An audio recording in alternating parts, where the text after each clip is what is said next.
Essa é a terceira mensagem sobre esse tema. E à noite nós vamos encerrar também trazendo uma mensagem, querendo o Senhor com esse mesmo tema. Estaremos encerrando. Eu quero dizer para você que tem participado dessa campanha de jejum dos 21 dias, que se você sentir-se movido a continuar, continue. Eu espero que a partir de agora você se sinta estimulado à prática do jejum. Não de forma legalística, mas de forma consciente, quando você sentir que precisa, ou sentir-se, o que é mais importante, movido pelo Espírito para fazer assim. Muito bem, nós temos visto por quê, para quê, quando eu devo jejuar, o que a Bíblia fala sobre isso. Já vimos primeiro que jejuamos e oramos para expressar nosso desejo de ver os enfermos curados.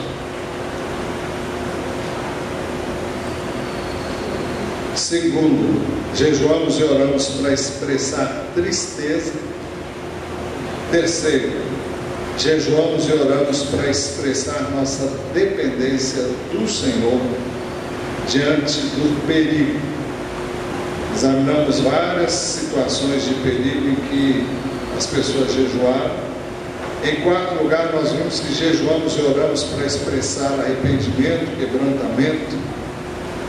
Também examinamos casos relacionados a isso. Em quinto, nós vimos que jejuamos e oramos para expressar arrependimento, mudança de pensamento e de atitude em relação ao pecado. Examinamos também essa questão de perto. Em sexto lugar, nós vimos também que jejuamos e oramos para expressar ainda arrependimento e pedir perdão em favor da nação. Examinamos vários textos relacionados a isso. Em sétimo lugar, nós vamos ver hoje que jejuamos e oramos para expressar nosso anelo pelo Senhor, nosso anseio pelo Senhor. Os discípulos de João Batista jejuaram. Os discípulos dos fariseus também jejuaram.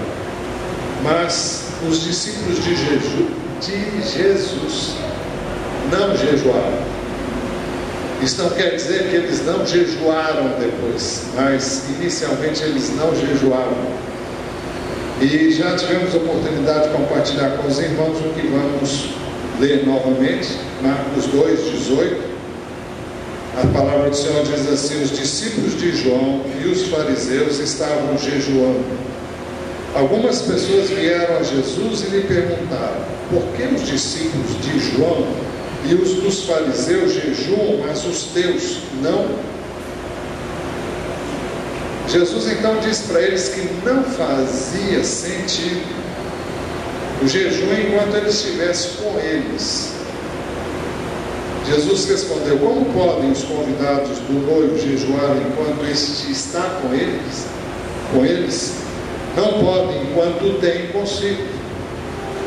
Jesus vai mostrar nesse texto que o propósito principal do jejum é você estar com o seu Senhor. Ele aqui se refere ao noivo, que é Ele mesmo. Então, se os discípulos estavam na companhia do noivo, estavam usufruindo da sua presença, da sua companhia, onde o noivo ia, eles iam também, onde eles estavam, o noivo estava presente.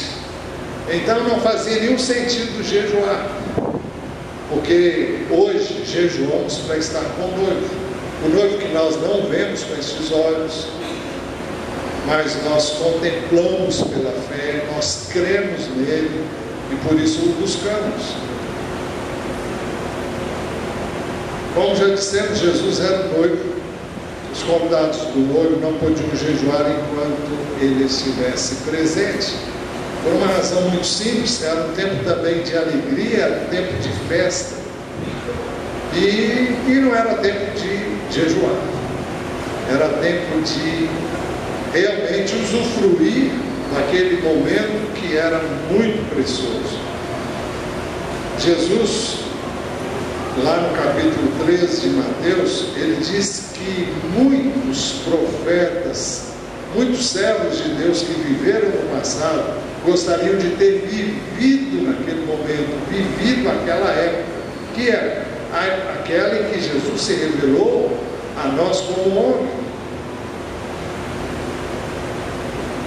Então, foi um privilégio muito grande aquele que os discípulos tiveram de conviver com o Senhor Jesus, de estar com Ele, de privar da sua companhia, de ver seus prodígios, suas maravilhas, a maneira como Ele vivia, de forma tão simples, desataviada, descomplicada. Mas o noivo não estaria para sempre com eles. O noivo seria tirado. Quando eu digo que o noivo não estaria para sempre, fisicamente, porque o noivo seria tirado. O texto diz: mas virão dias quando o noivo lhe será tirado. Tirado é a tradução de um termo grego que significa ser arrancado com violência. É esse o termo que Jesus usa para explicar como ele seria tirado.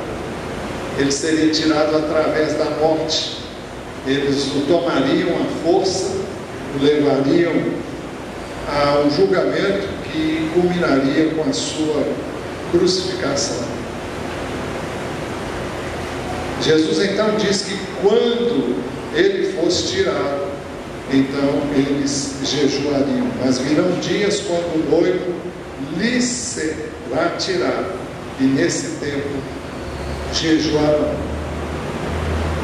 Mais uma vez cabe perguntar por que eles haveriam de jejuar quando o noivo lhes fosse tirado. Exatamente porque Jesus não estaria mais presente com eles, mas Jesus estaria vivo, e a relação deles estaria se dando uma dimensão diferente daquela que eles tinham até então. Mas antes disso, quando Jesus, o noivo, fosse tirado da terra, eles ficariam muito tristes. João 16 diz assim no verso 16: mais um pouco e já não me verão, um pouco mais e me verão de novo. Preste atenção nisso. Mais um pouco e já não me verão, um pouco mais e me verão de novo. Alguns dos seus discípulos disseram uns aos outros: o que quer dizer com isso? Mais um pouco e não me verão, e um pouco mais e me verão de novo? E porque vou para o Pai? Perguntavam: o que quer dizer um pouco mais? Não entendemos o que ele está dizendo.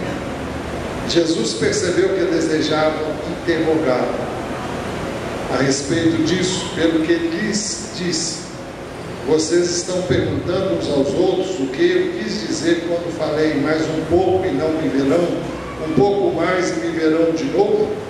Digo-lhes que certamente vocês chorarão e se lamentarão, mas o mundo se alegrará. Vocês se entristecerão, mas a tristeza de vocês se transformará em alegria. A mulher que está dando à luz sente dores, porque chegou a sua hora. Mas quando o bebê nasce, ela esquece a angústia, por causa da alegria de ter vindo ao mundo. Assim acontece com vocês. Agora é hora de tristeza para vocês, mas eu os verei outra vez, e vocês se alegrarão, e ninguém lhes tirará essa alegria. Jesus estava mostrando aqui que quando ele fosse tirado, através da morte, seria um momento muito triste. Até porque os discípulos, a princípio, não compreenderam que ele haveria de ressuscitar. E de repente viram-no morto, e viram na sua morte toda a esperança que eles tinham da instalação e do estabelecimento do reino de Deus na terra ir embora. Porque eles estavam pensando num reino físico, num reino político, um reino terreno. E Jesus não veio estabelecer um reino nesses termos, mas ele veio estabelecer um reino espiritual. E quando eles viram Jesus morto, eles perderam toda a esperança. Isso se faz perceber quando dois dos seus discípulos iam para Emaús, e no caminho eles iam falando sobre o fato de Jesus ter morrido. Jesus vem, se põe no meio deles. Jesus já tinha ressuscitado, foi no dia da ressurreição que isso aconteceu. E Jesus começa a conversar com eles, e eles nem percebem que é Jesus, porque eles não estavam esperando que ele pudesse estar ali com eles. Não passava pela cabeça deles a possibilidade de Jesus ressuscitar, porque eles não entendiam quando Jesus havia dito a eles que isso haveria de acontecer. Mas, então Jesus diz aqui no texto de João, capítulo 16, a partir do verso 16, nós já... Pode passar para frente, já está atrasado. Esse texto aí, só que não está escrito. Mas Jesus diz que quando isso acontecesse, eles iam chorar, eles iam lamentar, porque assim que fazem, assim que fazemos quando perdemos alguém que amamos. Mas ele disse que a tristeza de vocês se transformará em alegria. Jesus haveria de ressurgir, como de fato ressurgiu. Por isso ele disse: assim acontece com vocês agora, é hora de tristeza, mas eu os verei outra vez e vocês se alegrarão. Uma referência à sua ressurreição. Mas e aí? Onde fica o ensino de Jesus quando o noivo for tirado, então vocês jejuarão?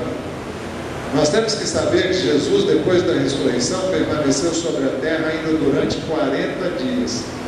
Mas que após esse período ele ascendeu aos céus, ele subiu aos céus, e depois nunca mais ninguém o viu, a não ser Paulo, através de experiências que ele teve com o Senhor, que apareceu para ele mais de uma vez. Mas nós hoje não temos o Senhor Jesus de modo visível, até porque ele está vivendo num corpo diferente do que nós temos hoje. E Jesus disse então que quando isso acontecesse, quando ele não estivesse mais aqui, então nós haveríamos de jejuar.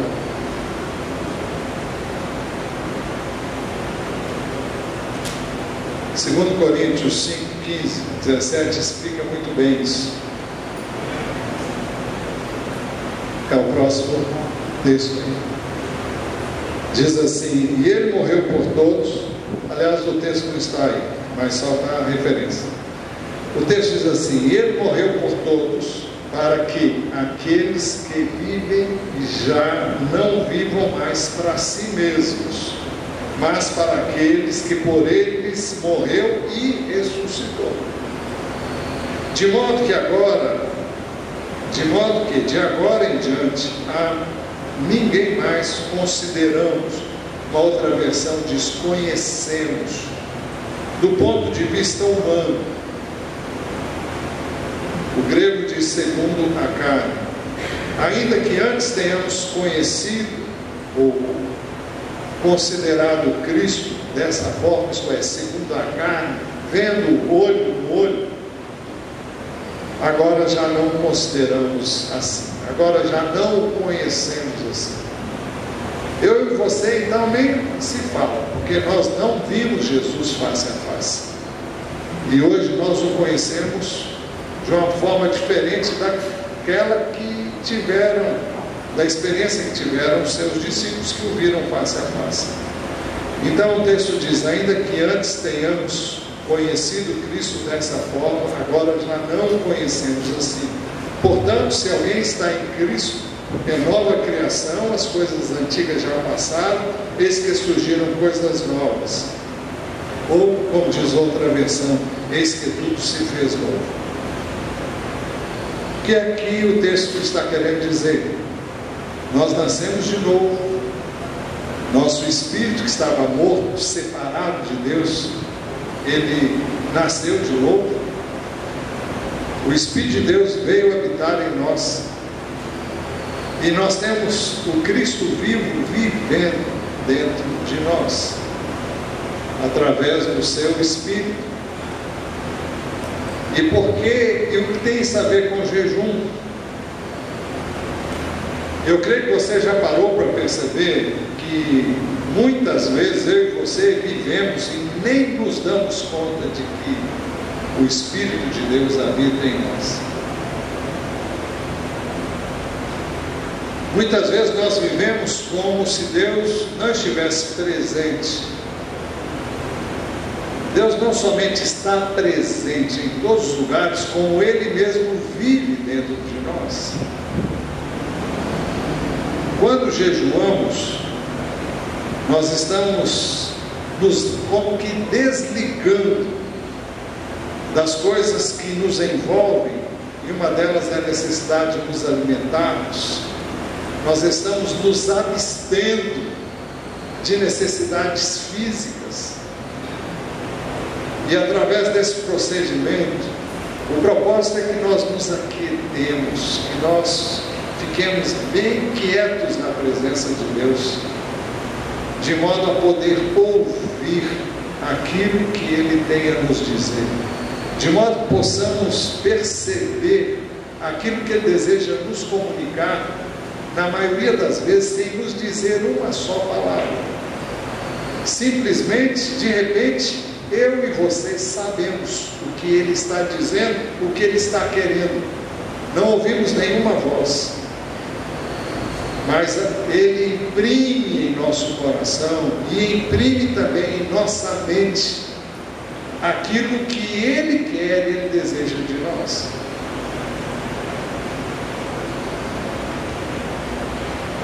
Eu sou muito grato a Deus por esse privilégio. Esse privilégio não é meu, é seu, é de todos nós. Todos nós que temos crido em Cristo, temos o Espírito de Deus, Ele vive dentro de nós. E por isso nós podemos estar em plena comunhão com Ele, de dia, de noite, o tempo todo. Mas a agitação da vida, as demandas da vida fazem com que nós estejamos sempre atendendo a uma série de coisas, cobranças e necessidades e urgências e tantas coisas que nós temos que fazer. E nós não prestamos muita atenção na pessoa mais importante da nossa vida, que é o Senhor Jesus. Ele é importante porque Deus, o Pai, o fez Senhor. E Ele foi feito Senhor porque antes Ele veio, se humanou, se tornou homem, e como homem Ele foi até a cruz, derramou o seu sangue, e Ele nos redimiu. Ele nos purificou, nos limpou, nos lavou, para que nós fôssemos dele, pertencêssemos a Ele e pudéssemos ter com Ele comunhão.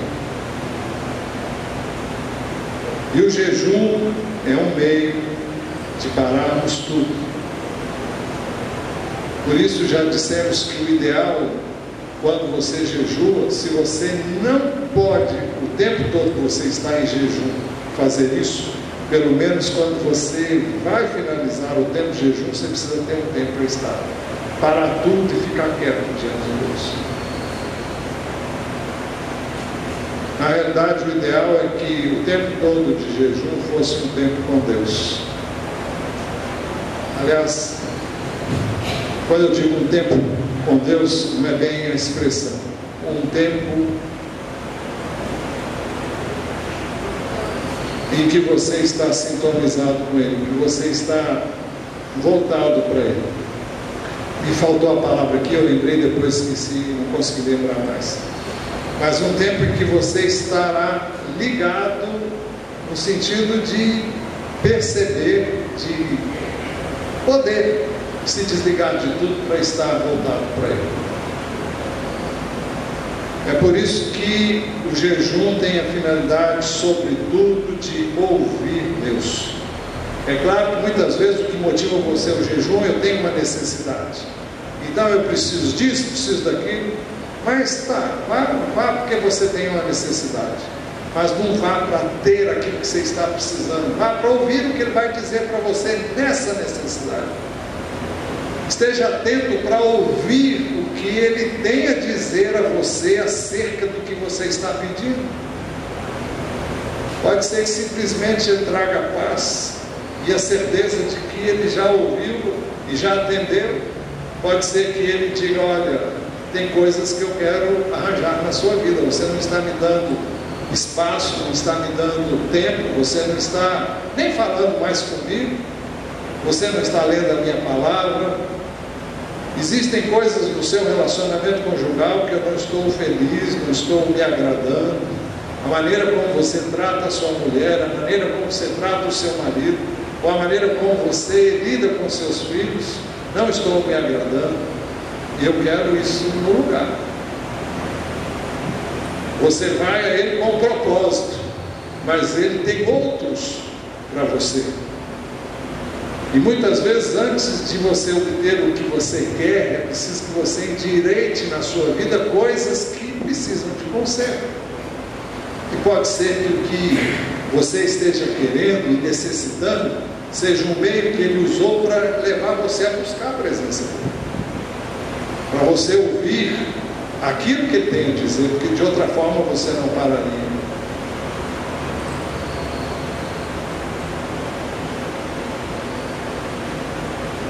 É por isso que Jesus nos ensinou que com a sua morte e ressurreição adviriam um novo tempo. Ele diz assim: vocês samaritanos, João 4, 22, 24, vocês samaritanos adoram o que não conhecem, nós adoramos o que conhecemos, pois a salvação vem dos judeus.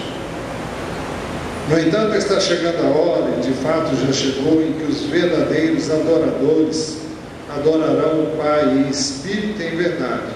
São estes os adoradores que o Pai procura. Deus é espírito, e é necessário que seus adoradores o adorem em espírito e em verdade. Nós usamos vários meios e modos para cultuar o Senhor, para nos achegarmos a Ele. Usamos instrumentos, usamos a música, e a música é um instrumento tremendo de Deus para nos conduzir a Ele, para nos sintonizar com Ele. Mas nós temos que entender que nós estamos buscando alguém que é Espírito, como nós somos Espírito. E a nossa relação com Ele independe de lugar, de situações. Nós devemos buscá-lo onde estivermos, e é claro também como igreja, porque Jesus estabeleceu a igreja para que nós estivéssemos juntos.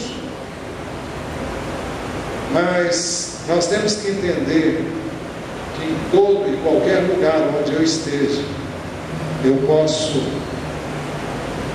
falar com Deus, eu posso buscá-lo, eu posso achá-lo.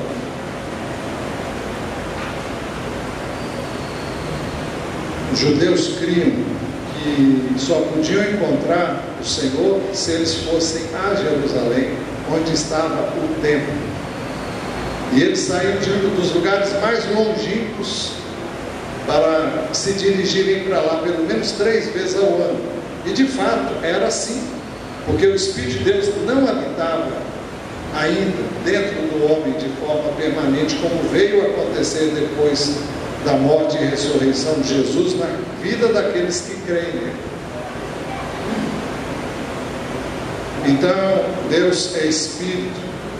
Então, a nossa comunhão com Ele, o nosso relacionamento com Ele não depende de circunstâncias externas. É claro que se estamos no meio do barulho, vai ser muito difícil sintonizarmos com Ele. Se as circunstâncias nos levam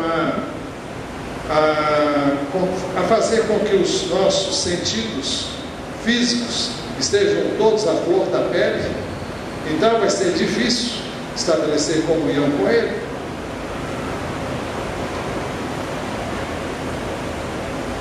Todo o meu pensamento, todo o meu anelo deve ser pelo Senhor. E para isso é preciso que eu pare, é preciso que eu não alimente o meu corpo.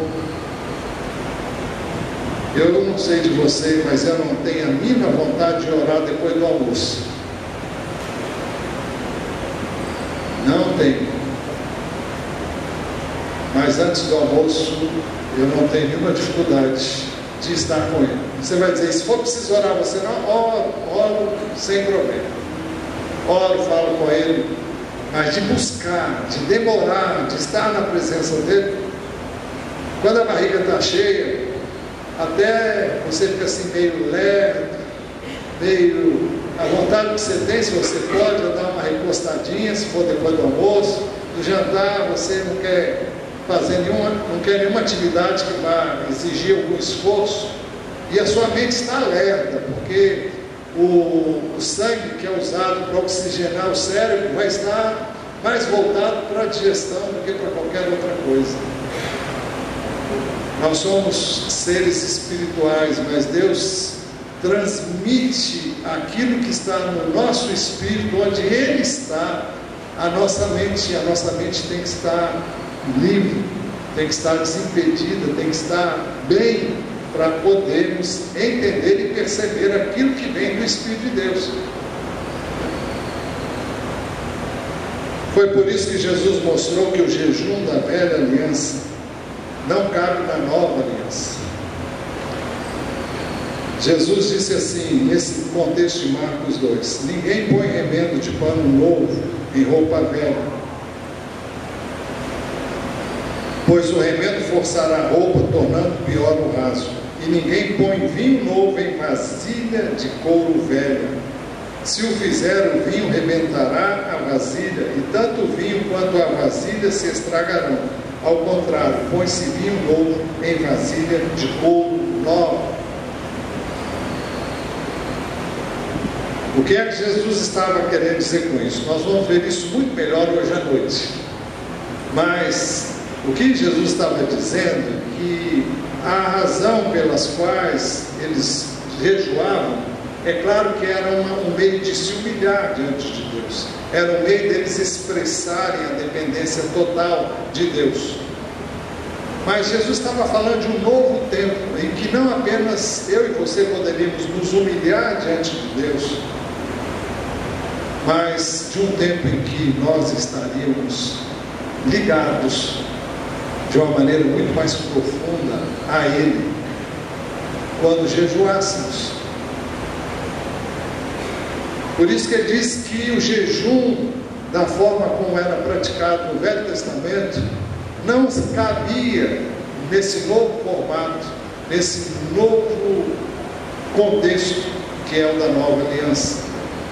Hoje o Espírito de Deus habita em nós, o nosso espírito foi transformado, foi regenerado, e a possibilidade dessa relação aumentou assim num grau que não tem tamanho.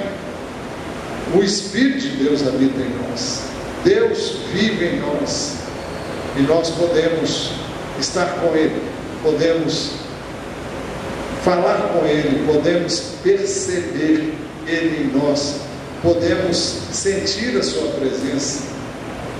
Ele nos invade, Ele nos toma.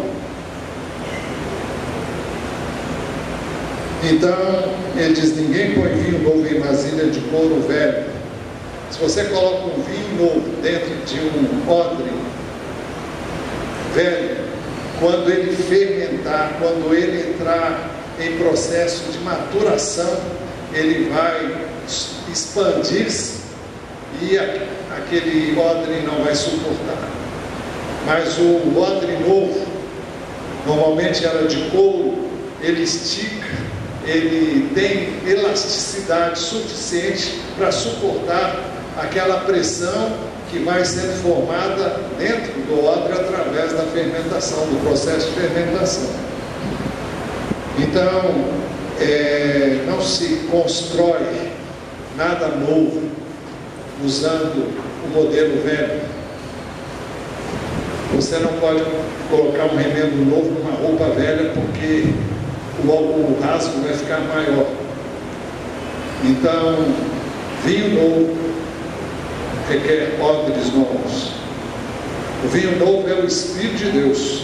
Os odres novos são um coração novo, um coração transformado, renascido, onde o Espírito de Deus habita e pode habitar, porque fomos lavados, limpos no sangue do Cordeiro.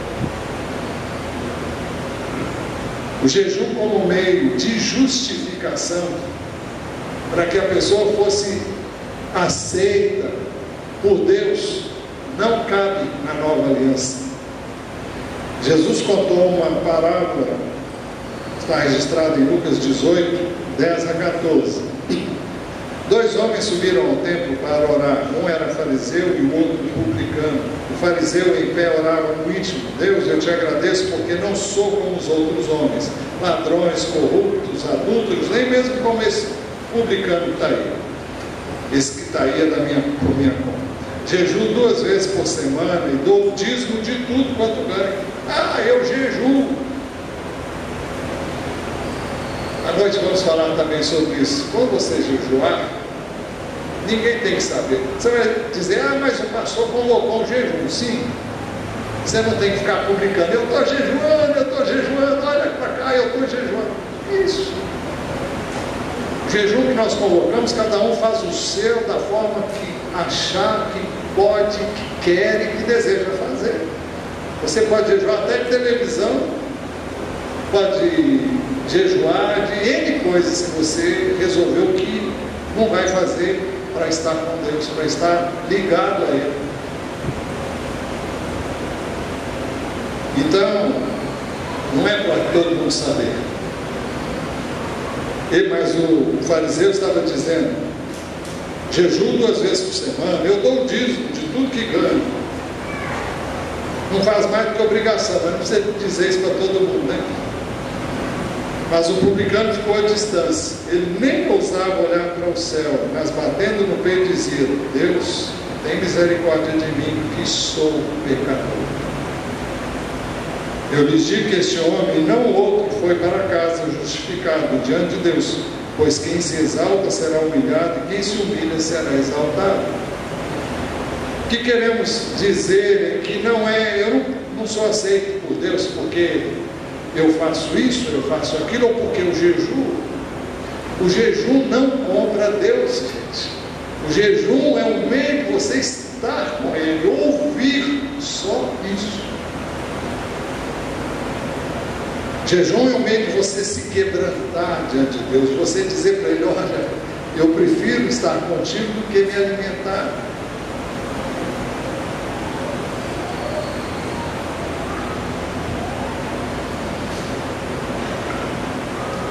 O jejum na nova aliança deve nos levar ao encontro do Senhor. Mas virão dias quando o noivo lhe será tirado, e nesse tempo jejuarão. Nós privamos o nosso corpo de alimento físico para ficarmos mais sensíveis ao Senhor em nós. Concluindo, no exercício do seu ministério e para compartilhar sua fé com outros, esse tem sido um dos objetivos dos 21 dias de jejum. Muitas vezes você e eu e você, também precisaremos nos humilhar, jejuar e orar.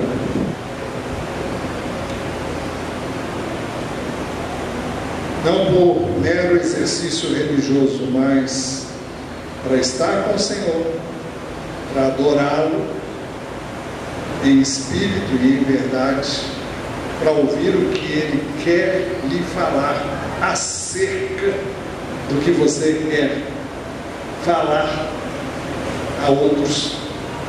Ele pode falar com você uma coisa que não tem nada a ver com o seu propósito, mas Ele pode e com certeza vai lhe revestir de poder, de graça, de sabedoria, e tudo que você precisa para você falar dele para outros. Mas antes, pare para ouvir, pare para estar com o Senhor. Busque o Senhor pelo que Ele é, não pelo que Ele vai te dar. Se você busca o Senhor, você tem tudo que o Senhor é e tem. É por isso que Ele nos ensinou a buscar primeiro o reino e a sua justiça, que todas as demais coisas nos seriam acrescentadas. Amém?